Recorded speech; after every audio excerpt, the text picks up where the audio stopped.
Hey everyone, welcome back to Wild Tony Farms, and today we're going to be getting into a new video. And before we get into the video, please go on and click the thumbs up button, subscribe to the channel if you're new here. Let's go on and get into the video.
Hello everyone, welcome back to another WILDWOODS Beekeeping podcast. Thank you all for joining in tonight. I appreciate everybody. We have a good amount of folks in here so far. We'll let people get in. But tonight for my special guest, we have Matthew Walker, Walk in the Woods Apiary. So thanks for joining us tonight.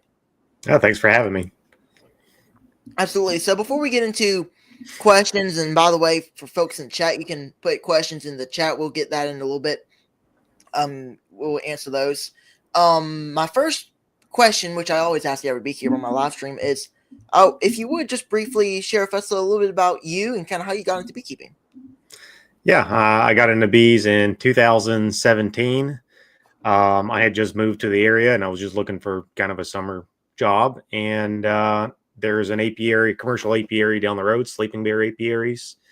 And they hired me on for extraction that summer. Just kind of as a temporary job, and I just really fell in love with it. And that's putting it like politely. I got massively obsessed with it and still am. So bugged them, and they brought me on the next year as a beekeeper. And they took me out in the field a little bit during extraction, but that's kind of how I got into it. I just really fell in love with it. They had a really nice operation over there. They had a really nice laid back vibe. I thought that was pretty cool. And I was already working in the farming world. I had done some organic farming and traveled around a little bit. So I kind of knew I wanted to start a farm, I think, but I couldn't figure out what type of farm. And then when I got that job at Sleeping Bear, I was like, oh, I want to do a bee farm. And I just didn't stop. And whatever that little switch flicked on in my brain that said, hey, I love bees, it just never flicked back off. You know, it's just been, it's been a journey. How many colonies do you run right now? We top out at 2,000, and I try not to kill more than half of them every year. And that's about right. We're doing really good this year, but we're sacrificing a lot of the honey production in order to rebuild colonies. I'm really hoping we can land on, I'm hoping we can get through summer, because summer is my biggest die-off, especially August. We just get wiped out pretty hard. Numbers are already starting to drop. Last I counted, I think we're like maybe 1,800. Might have dropped a little under that. I'm hoping that we can have at least 1,600 healthy queen-right 2-story colonies in fall, and that will give us enough to send to California to make a living on, because that's where we earn the majority of our revenue. Yeah, I can imagine running 2,000 colonies. That's a lot of work, and it's been a pain to run 13 colonies down here. And usually down here, I've throughout my whole beekeeping that I've done, keeping bees, I've always had summers where I lose bees, especially in August, and those parts is just, it can be rough. So far it's been good though. I had a swarm, some bees swarm on me yesterday, so things have been really going good so far down here as well. So y'all have 2,000 colonies, kind of hope to get out of with around 1,600. when do y'all do pollination? We just do California. Some of the other commercial guys do blueberries and watermelons and all that. I would like to try maybe apples and cranberries sometime down the road. I've heard that's not too hard on the bees. From what I've seen, just working my other jobs from blueberries and watermelons, the bees get pretty wiped out. I just don't think it's worth it from what I've seen, but I don't have any personal experience. But for California, that pretty much makes or breaks our budget for the year. I don't enjoy it. I hate it. I'm going to die of a heart attack from the stress. But you just kind of suffer through it because the money's so good. And we send them usually in January or February, and then they'll come back March, April, depending on the blooms and when the farmers release them. And assuming, the semis don't get stuck in the mud and the orchards, and there's 10,000 things that can go wrong. But, ideally, I would have them back like mid-March. That would be my golden time. But, I can't remember when we got them back this year. I want to say it was kind of mid to late March. It was not bad this year. There was one year I think we got them back like mid-April, and that tears your queen production, your nuke production, all that stuff takes a hit. And then you kind of lose the benefit of California. That California is supposed to be that early money coming in. And so, yeah, it's a huge gamble and a huge risk every year. And it's been good for us so far, but there are horror stories. A lot of beekeepers can, lose a semi load or things get stolen and all that. So I saw one on the news not long ago, right? There was a semi that flipped over, and that's like 400 colonies that may or may not survive, plus the equipment. One thing to lose the bees, it's another, like, the comb's so valuable. You lose a semi load of good comb. That really hurts. You can rebuild 400 hives if you've got, a large quantity pretty quick, but if you're dropping brand new foundation on them and it's, past the nectar flow, those bees are going to be stunted until the next spring.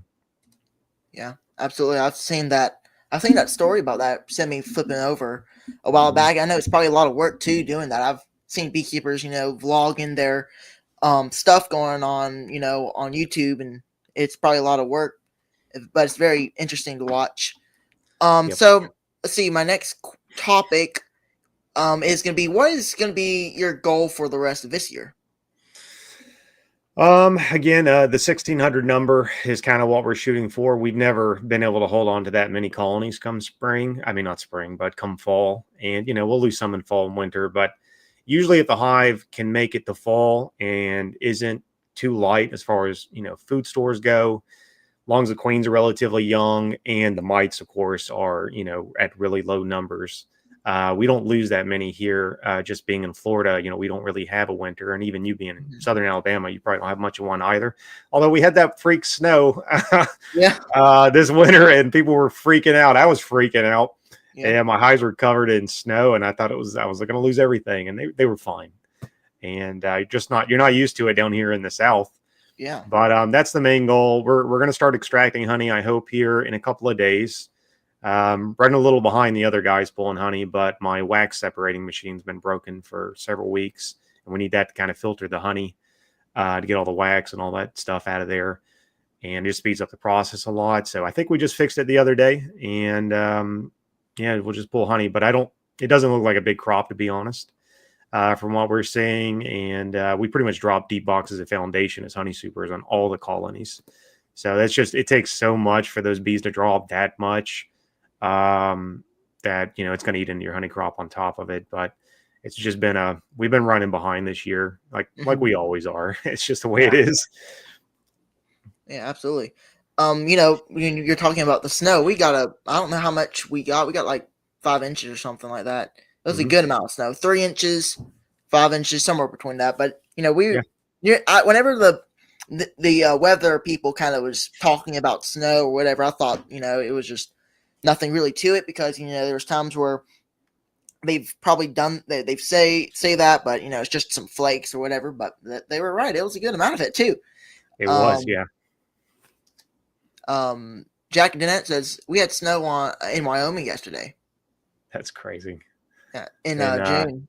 June, yeah. I can't imagine living in the colder states. It's and with the snow. I used to work with some Romanian beekeepers, and they used to tell me, I guess it snowed a lot there, and how they'd have to insulate the hives, and they used to feed the bees with like sugar water in plastic bags and had to poke little holes in it, because it could potentially freeze if you put the buckets, the syrup Hmm. buckets on the colonies, and it's just a whole different ball game. I'd have Oh a yeah, hard time adapting.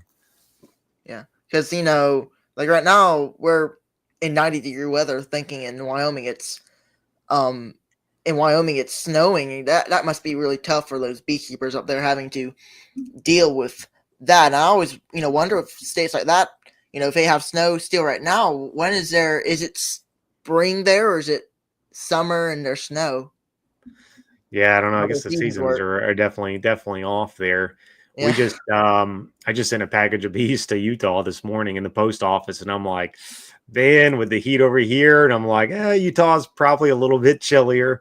Yep. Maybe they'll make it, but yeah, the heat here is just brutal, and we're just having a heat wave here on the East Coast, and Oh yeah.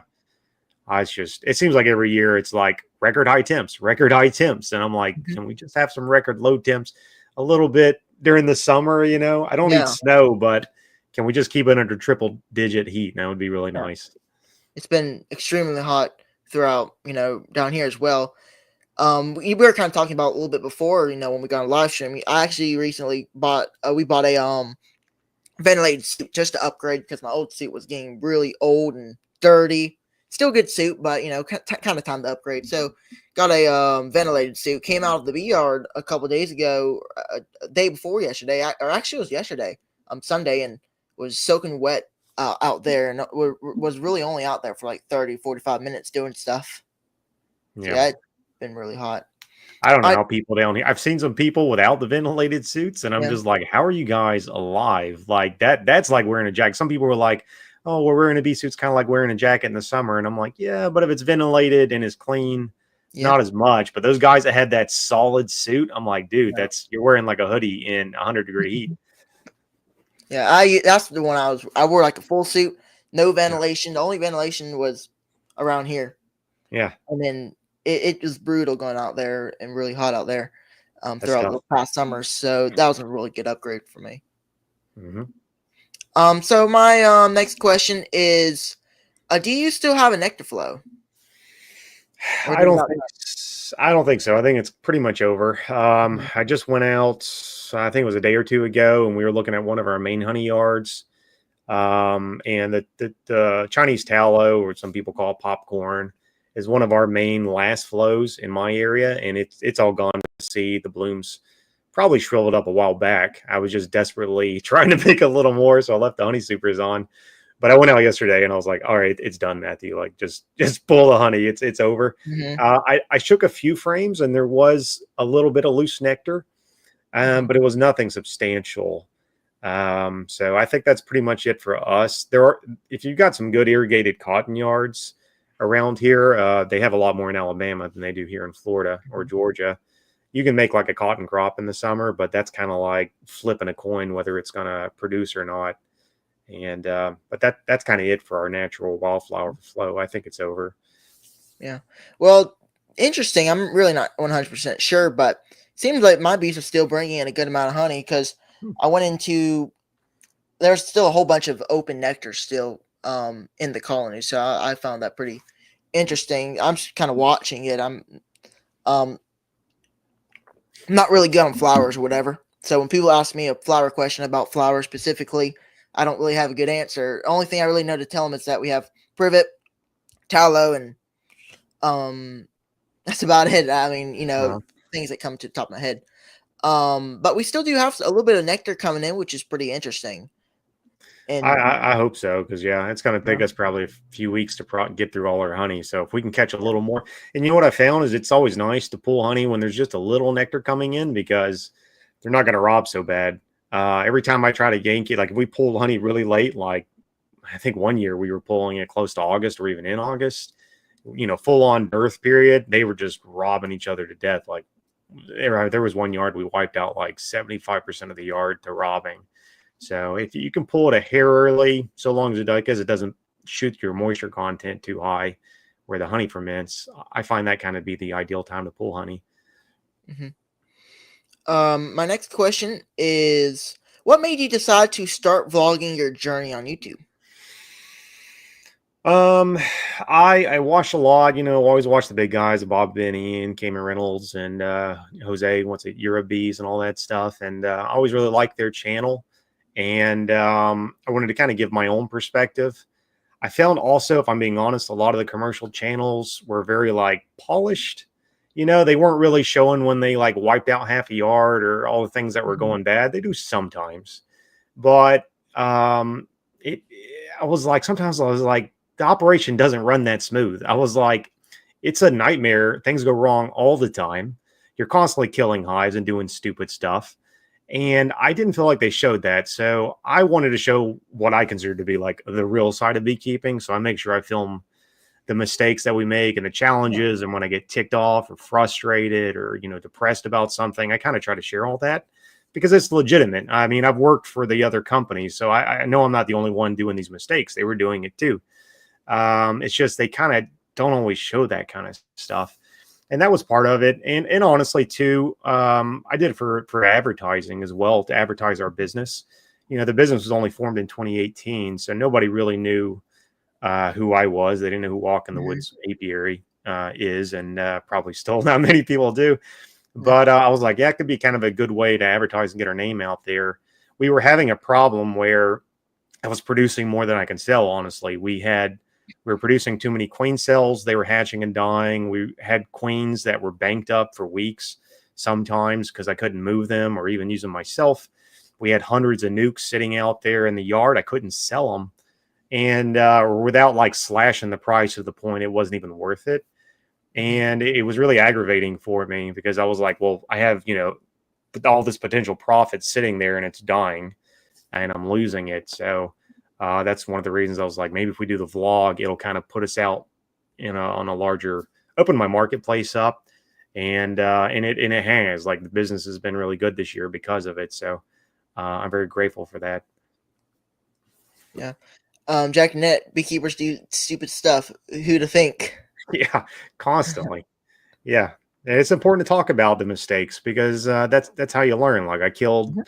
I killed a package the other day. I had it locked in an air conditioning trailer for 6 days, and they were all dead. Mostly, Queen was Mhm. dead, and it was it sucked, But it was I hate killing my bees, but I had to go through that process to learn how to do it. And if I had a vlog when we first started years ago, it would have been people would have been calling animal control on me or something, for animal abuse, because it was just we were killing hives constantly because I didn't know what to do. And the vlog does look a little nicer now because I've learned a lot of those hard lessons, so we can Mhm. keep those colonies. But when we first started, I mean, man, we were getting wiped out constantly, and I don't know how we really survived out of just sheer stubbornness on my part. But and maybe that's how you have to do. You just have to kind of power through all the bad times. Yeah. I do the same thing here. I try to be very transparent on my channel. I vlog things. I vlog the bad, the good, the stuff that's okay. On my recent live stream, I was kind of mentioning I was doing a cut. I wouldn't really call it a cutout. I was trying to remove some bees from a bottom of a tree, kind of going down. So it was very difficult to even get up there. But I still, gave it a try. Stood there for 45 minutes. And this was early June in very hot weather, but I ended up cooking them in the bee vac that I have. So that was unfortunate. I think I killed um every um bee. I don't know if I got the queen or not. I think the hive is still alive because I didn't get the comb or anything. But I think we learn from our mistakes, and being transparent and being open to share things like that is really big for other Mhm. beekeepers to watch and learn from too.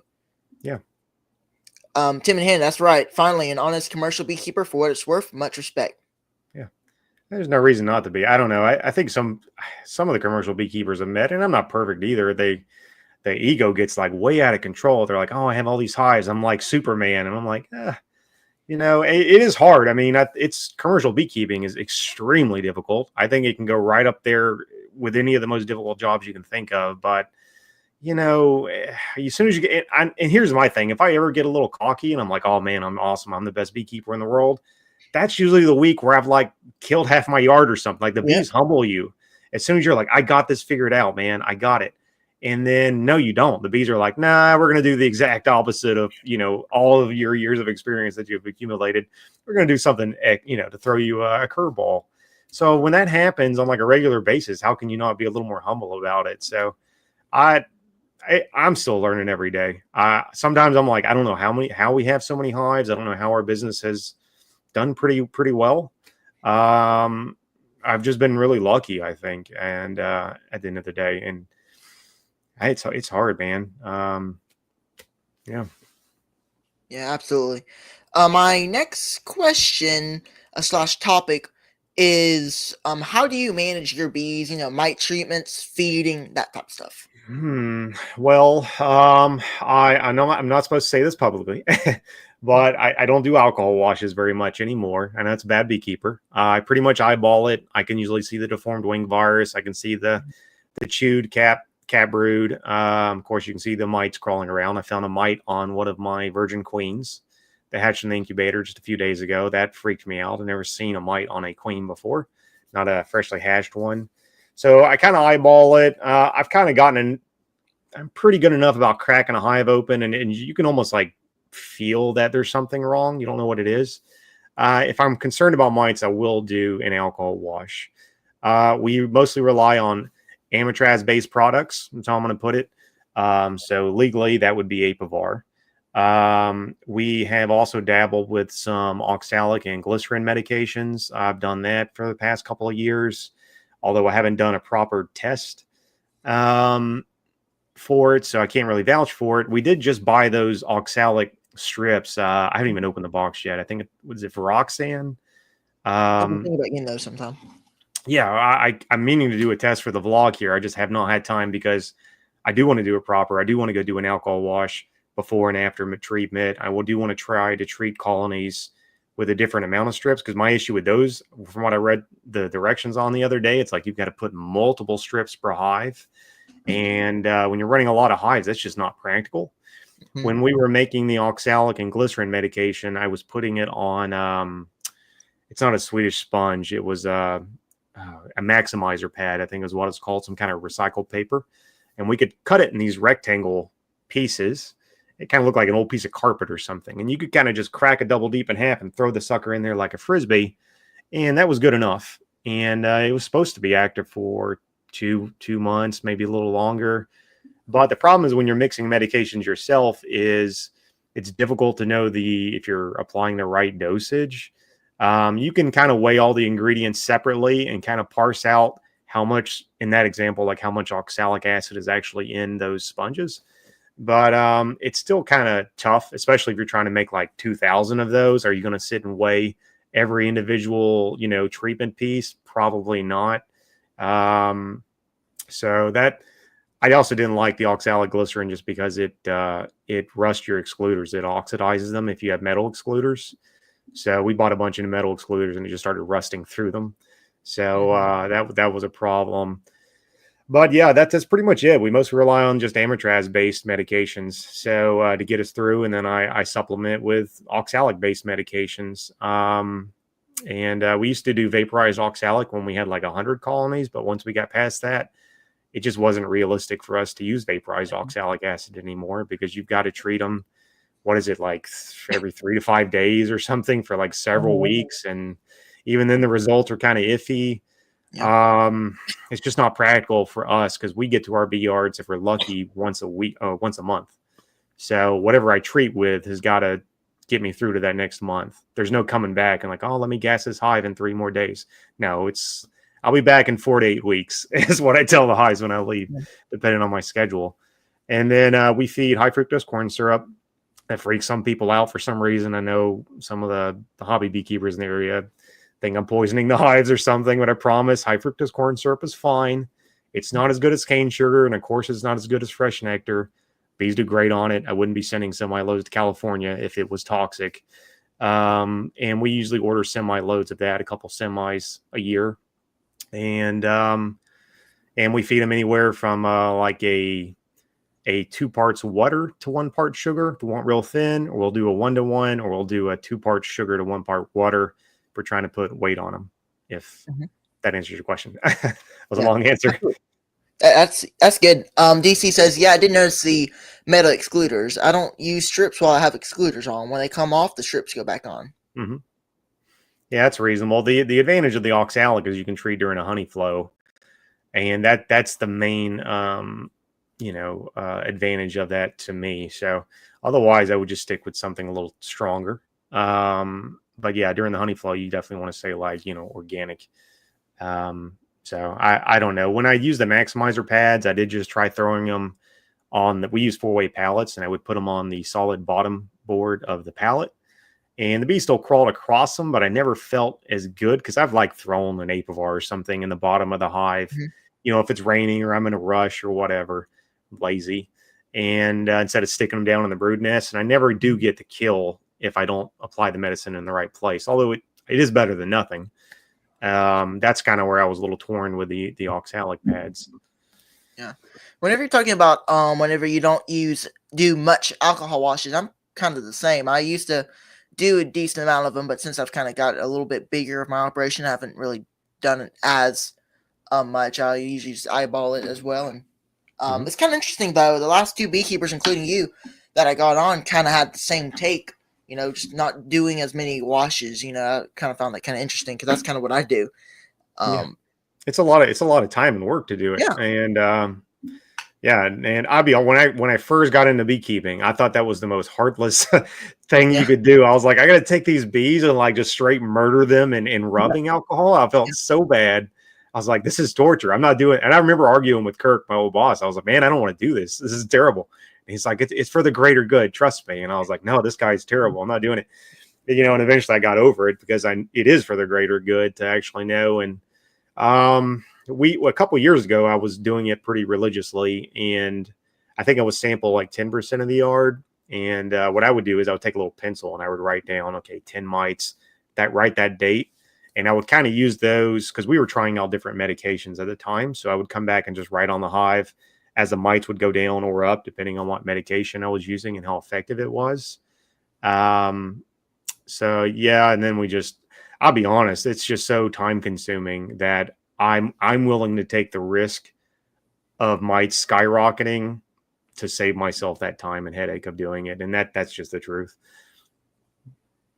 I'm sure a lot depends on number of colonies and on the number of colonies that you have, and then also your local area. Mm-hmm. Yeah, a lot of things do really depend on your area and where you live. Whenever you're doing things.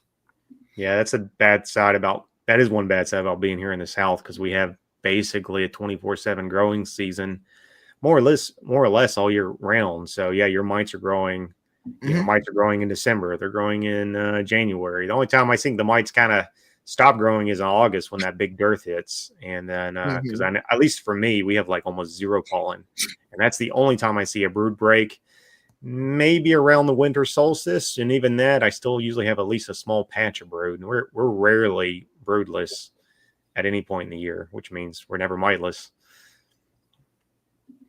Good evening, Jessica. Good evening, everyone. Hope I didn't miss too much. You didn't miss too much. We're actually about to get on my next topic. Is what is your favorite and least favorite thing about beekeeping? Oh man, that's I'd have to think about that one. My favorite thing is it's my passion. It's my main passion in life. So I love mostly everything about it. My least favorite thing, part of me wants to say California, but I kind of like that challenge and that thrill. I think the adrenaline rush. I'd say honestly, the thing I hate most is extracting honey. I absolutely despise it. I hate it. We bought machines. We got a nice extractor and an uncapper and a wax separator and honey pumps that are, I think, now automated. I think I got them set up to be automated, and so we can afford to hire help to do it. I would rather be out there pulling deep boxes of honey all day long than to be in that extraction room for a couple hours. I hate it, and I don't know why. I just don't enjoy it at all. Yeah. Oh yeah. Honey extracting is so much work, even when you have the right tools. Yeah. Yep. It can get kind of it's. Yeah, I would say so too. I haven't done a whole lot of extractions. Like this year, I don't have any plans to do any honey extraction. I'm gonna leave the honey that the bees make for them over winter. So then most likely won't have to feed over winter because last year when I went in with 4 colonies, I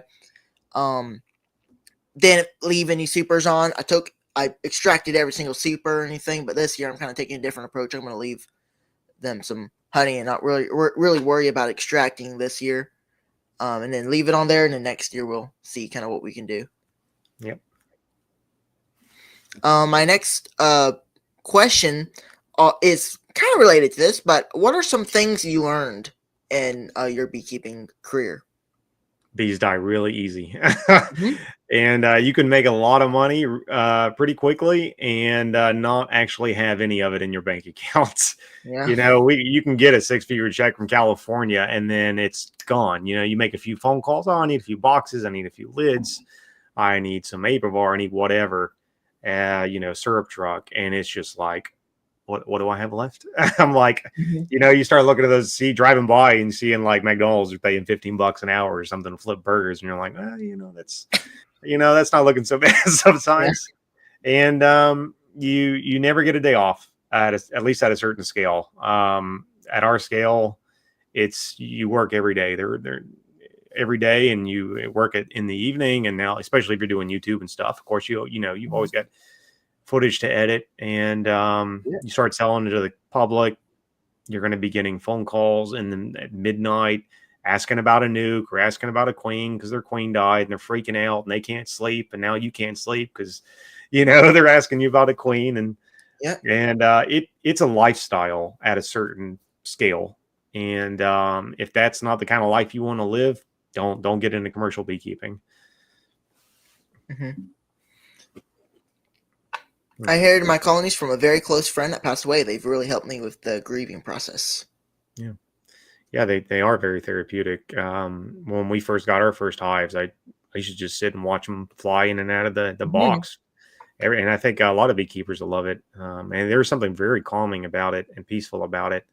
And it's really beautiful. And when you kind of start scaling up, some of that is lost, I think, just because you have to just produce. But every now and then, we still can just sit down and just watch the bees for a minute or something. And so, yeah, you have to definitely appreciate it. But yeah, if you kind of feel that way, if they're calming, that's a good sign. It means you have some kind of passion or connection with the bees. And I think that is important, regardless of how many colonies you're running. Absolutely. Dave from DC's Bee says, in some ways, I think northern beekeepers have it easier. We complain about our shorter season, but there is a good bit that is easier to manage for us. Mm-hmm. I've thought about that too. Yeah. Yeah, I see some of the Canadian beekeepers will be like, "Oh yeah, I'm done. I worked for a few months and whatever, and Mhm. season's over, and I'm gonna go do whatever they're doing up there. I don't know." And I'm like, God, man, there is no, it doesn't stop here. Yeah. But I don't know.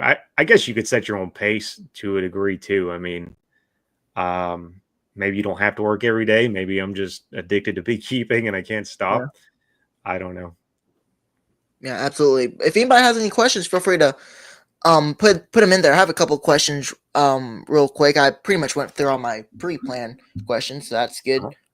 And my first question is, earlier I kind of asked you, what your plans were for the rest of the year. So what, I don't know if you can really answer the question because I can't really either sometimes too, but what can you think of some plans and slash goals for next year?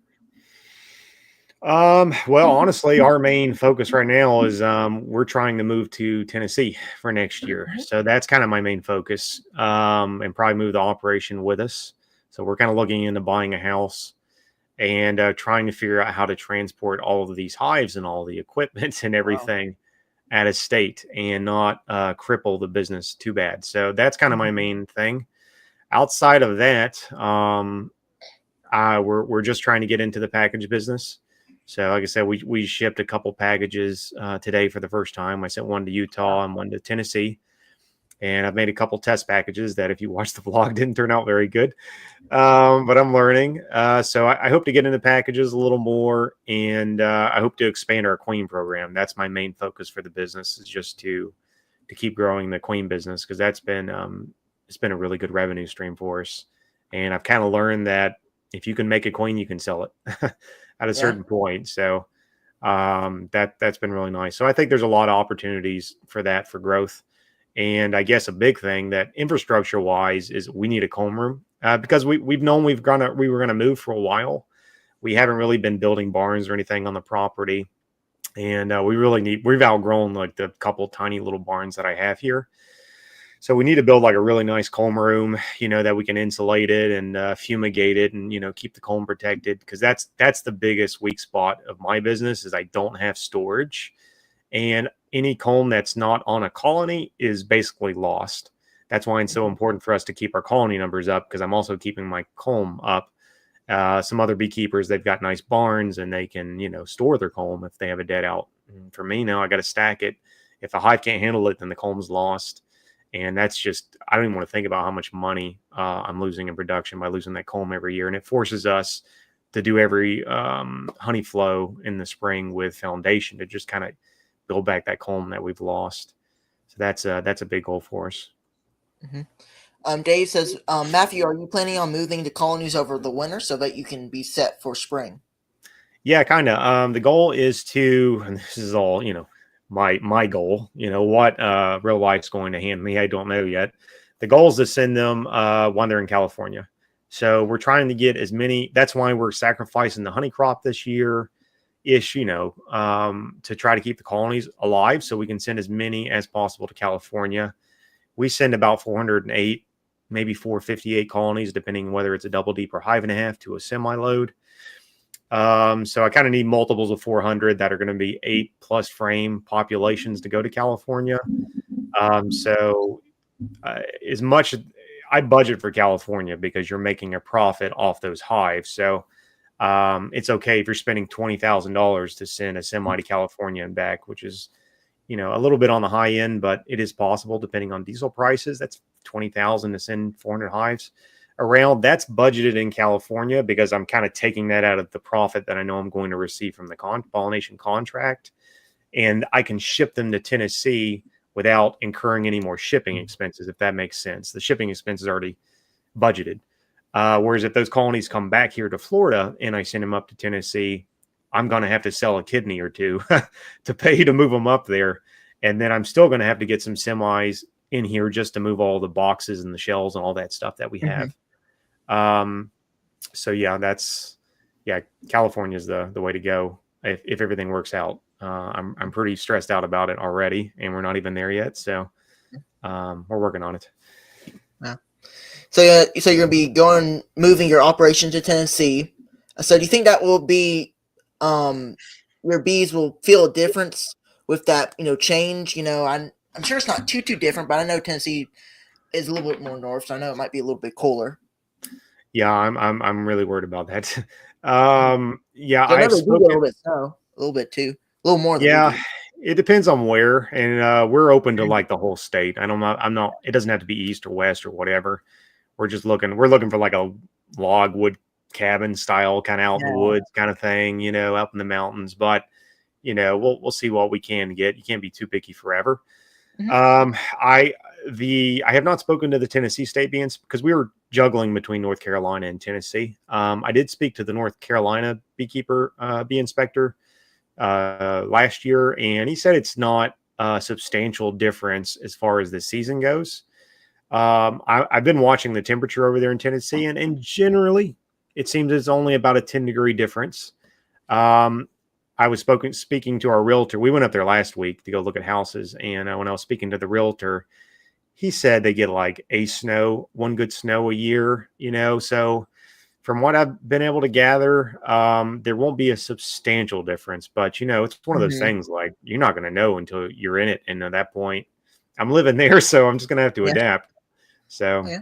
we're trying to watch our budget. We're trying to pay our debt down because I don't know what's going to happen with the business next year. So we're just trying to be really cautious this year and just keep the hives alive because it's most important they go Mhm. to California. That's priority one. Yeah. Well, everything goes well there. I'm sure everything will go, pretty smooth. A little bit of different climate, but you'll, like you said, you'll adapt, and I'm sure your bees will adapt too. Mm-hmm. Yeah, they do get. I do know they do get some snow, like a good snow every year. Because down here we barely even get one good snow a year. Last year was the exception. Mm-hmm. My next question, I was kind of been meaning to bring it up for since the first minute of the live stream. If you could kind of explain to us, whenever you break into a hive and you see some swarm cells, how do you split them? Do you split them? Kind of, what's your thought process there? Well, there's a lot of variables in that equation. I would say it depends on the time of year. How often can you get back to that colony? Like it'd be different if you're splitting a swarming hive in March than if you're splitting a swarming hive in like June at the end of the honey flow. Mm-hmm. Um, for me, swarming is just part of it. I can't Yeah. stop it. It just happens constantly.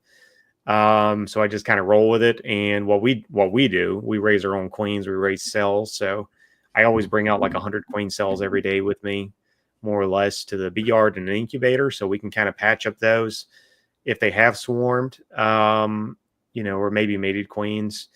If you're when I didn't have so many colonies, the best answer to me is just split their guts out before they swarm. When spring rolls around, the odds, if you have an overwintered queen, she's going to be more prone to swarming than a new Mm-hmm. queen. So you definitely want to go ahead and split it, and just split it really, really hard. And then you always want to leave room for the bees to expand.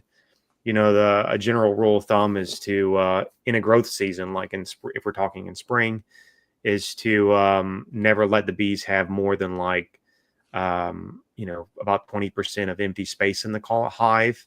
At that point, you want to add like a super. So if you've got in a 10 frame box, if you've got 8 out of 10 frames of bees that are full, that's when you would want to add a super to it. And that way the bees always have room to grow and expand.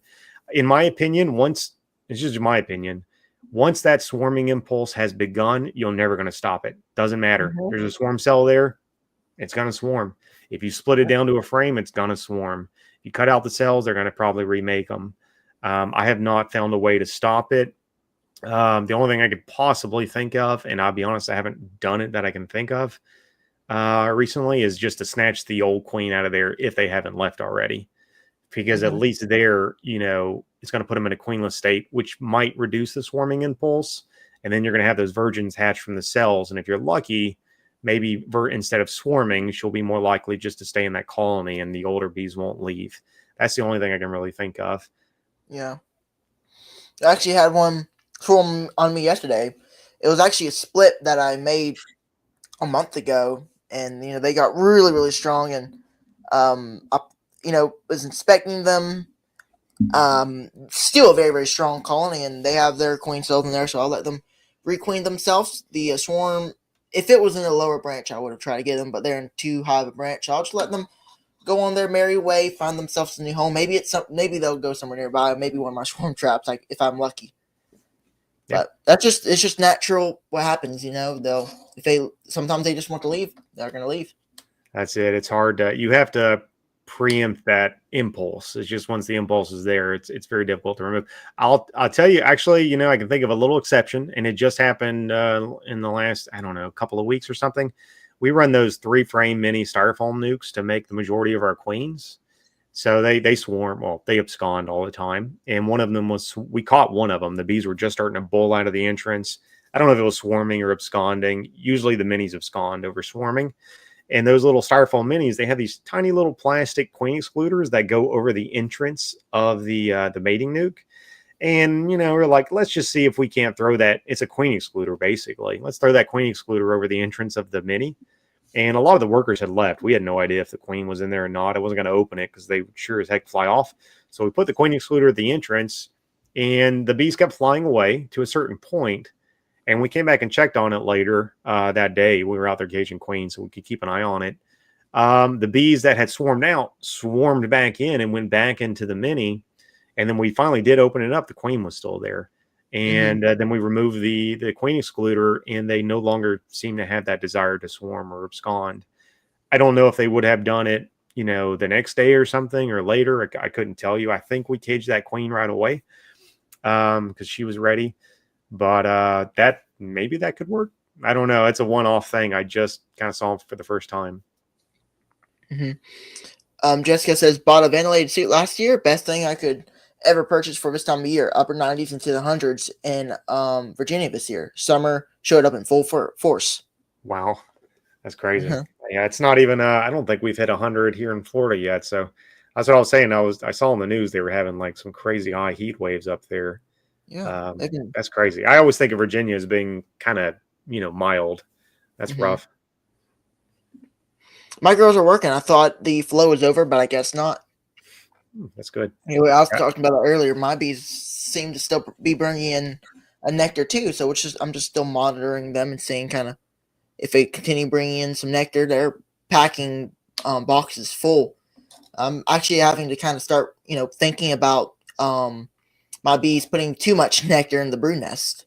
I've been Oh having to yeah. watch that. I have That's. those type of problems. Hmm. And it's just, they're packing in a whole bunch of nectar, and a lot of times, they'll fix it on their own. Like coming out of winter, they had a whole bunch of honey everywhere in the colony. Seemed like there was only two frames for the queen to lay in, so I was kind of concerned about it, but I let it go, let them do their thing, and I came back in about a week later, opened them up, and the queen had laid pretty much, 5 more frames. So I thought that was pretty cool. They Wow. figured it out, but sometimes they won't do that. So I sometimes have to go in there and No, we've been move things. having a lot of. We've been having a. I some of our yards that were more or less 100% queen right were coming back, and they're like 50% queenless. And we're Mm-hmm. trying to figure out what's going on right now. And what we think is happening is, yeah, it's the same. They got honey bound, pollen bound, and then we shoved an excluder on them and threw a deep box of foundation on them, which they don't double two things they don't like. And I think they swarmed, and for whatever reason didn't requeen, I guess. But we're trying to go around and fix that, but it's been pretty bad. So yeah, you definitely always want to keep some empty comb for it to lay for sure, Mm-hmm. especially during a flow. Yeah.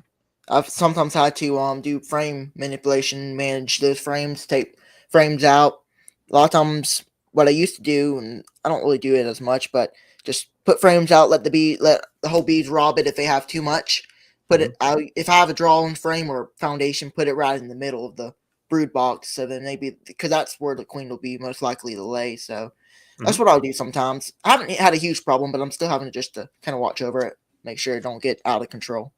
There's some people in the MIB club here in town, and they're hobbyists. They've only got a few colonies, so what they'll do is they'll just extract their honey as it's full. They'll pull out 2 or 3 frames, they'll extract it. A little, we give them a little one of those manual hand crank extractors, little 4 frames, and that way the comb's empty, and then they just put that back in the hive, and the bees fill it, and they extract a few frames, and they put it back, and they do that back and forth, and it keeps the bees kind of always moving. And they've been able to make some honey without having to buy like a lot of extra supers or something. It's kind of it's really time consuming, but if you only got a couple of hives, it's like why not? It totally works.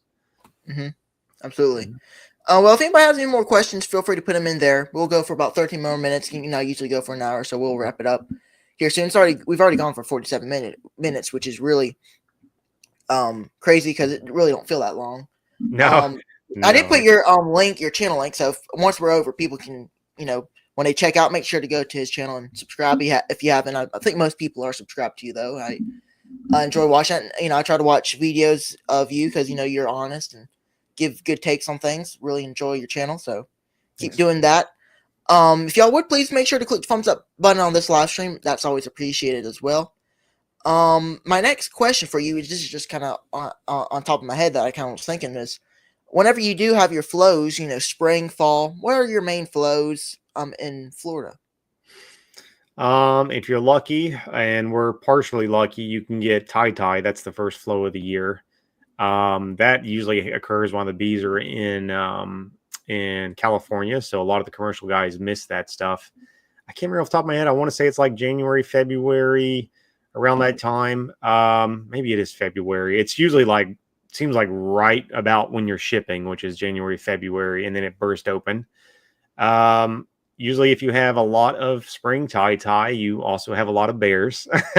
It seems to always grow in like wild hunting grounds, and yeah, well, there's a lot of bears out there with the tie, and that's a really really strong flow. We've got one location that is partially a tie yard, so it does pretty good. And then after that, for us, we have Tupelo. And if you can make Tupelo or not, and of course that's our rare honey here. It's like twice the value of a wildflower honey. And if you guys aren't from the South, it's everyone here loves it. It's really popular. It has a lower glycemic index, so pre-diabetics is a little better for them. Doesn't crystallize as quickly.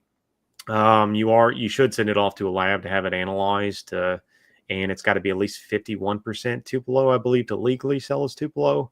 Although how I don't know if that rule is really enforced or not. We do every year, and we publish our results just so we can be transparent about it.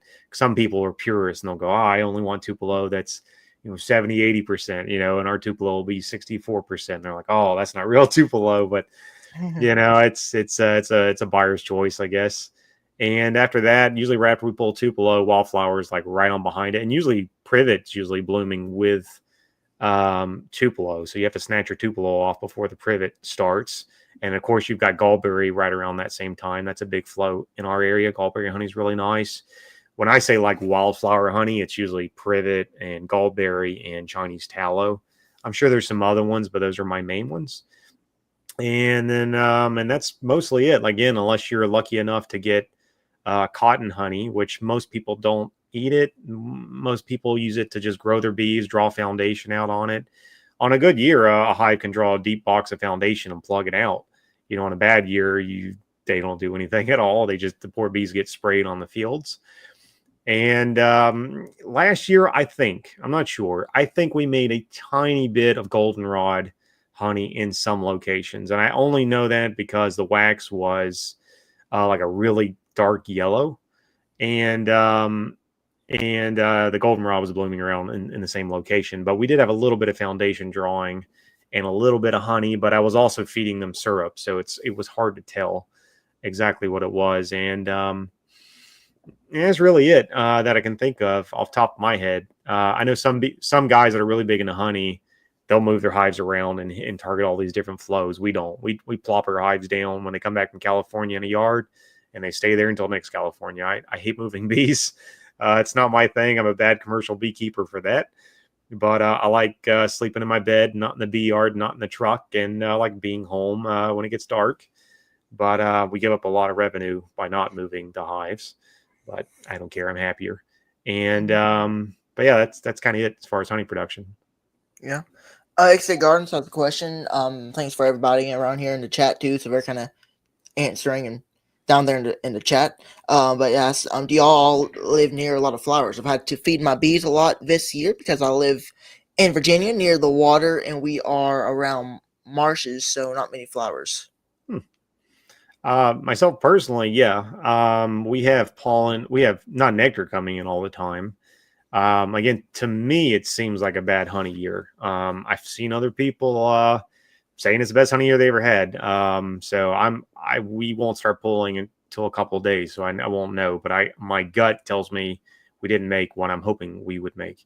But we do have a lot of pollen producing flowers in the area. So we have pollen.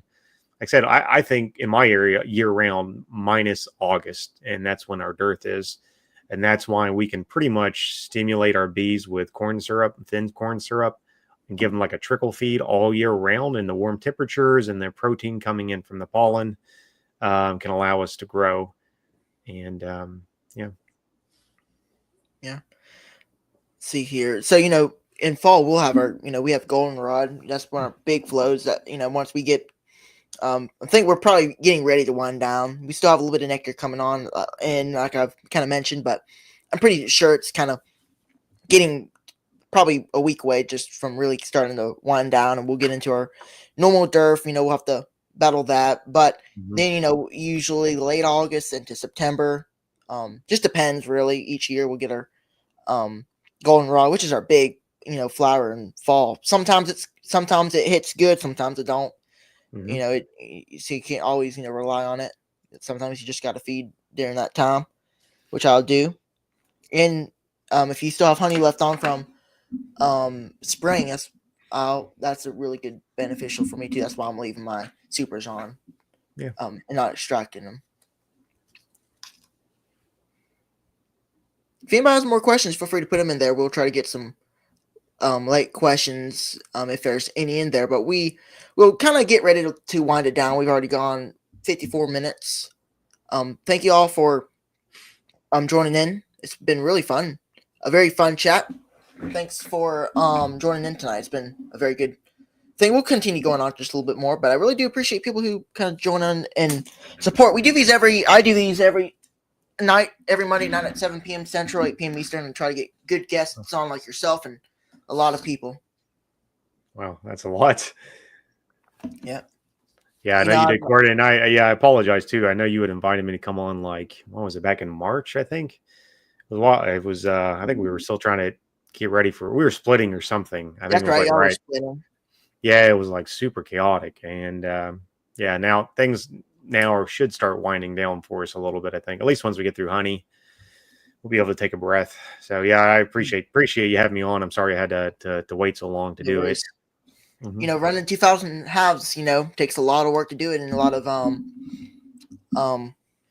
time. You know, it's busy. I'm sure. You know, look, I'm down here with 13 colonies, which is like really, it's here's the camera. It's that compared to what y'all run. So I couldn't imagine what it's like running that many colonies because I'm down here, you know, busied up with 13. So it's unbelievable, and y'all able to run your operation. I do have a late time question here because I'm just trying to think. You know, you're running 2,000 hives. Do you have anybody helping you out?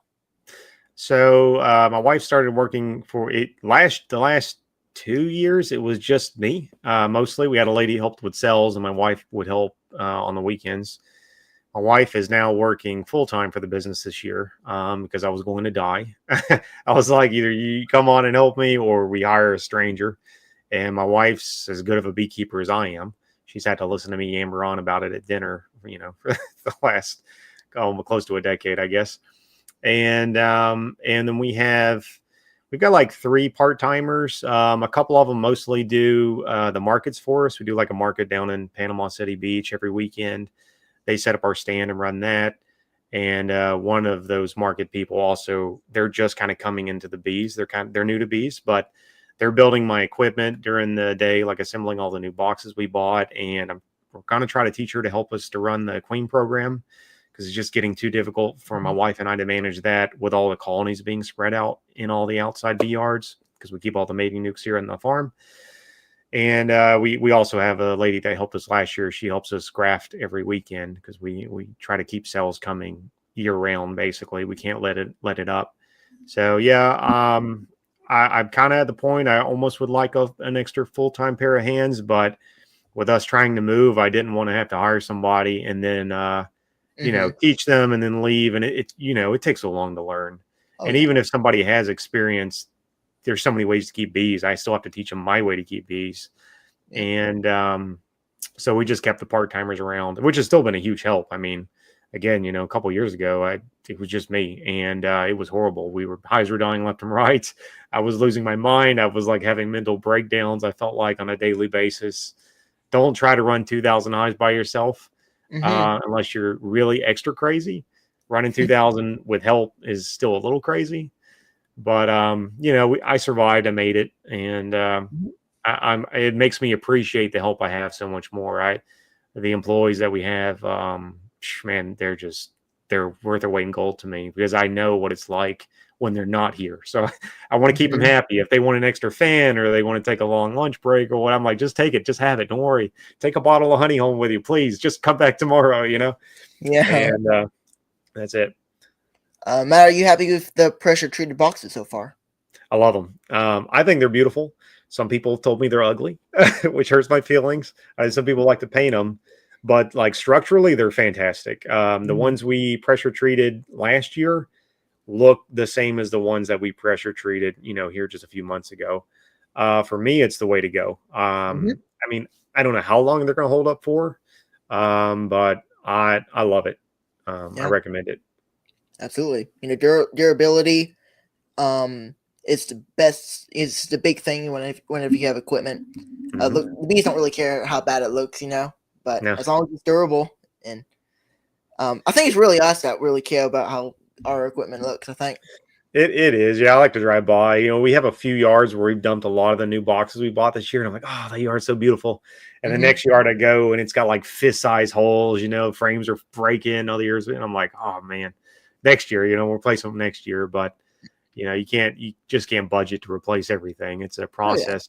I will say one thing with the pressure treated boxes that I've noticed, I've dropped them. Sometimes I'll pick up a pallet and they'll fall off the truck or whatever when I'm grabbing them with the Bobcat, and they have not broken. They haven't like crushed. Sometimes they kind of bow in on themselves if they fall.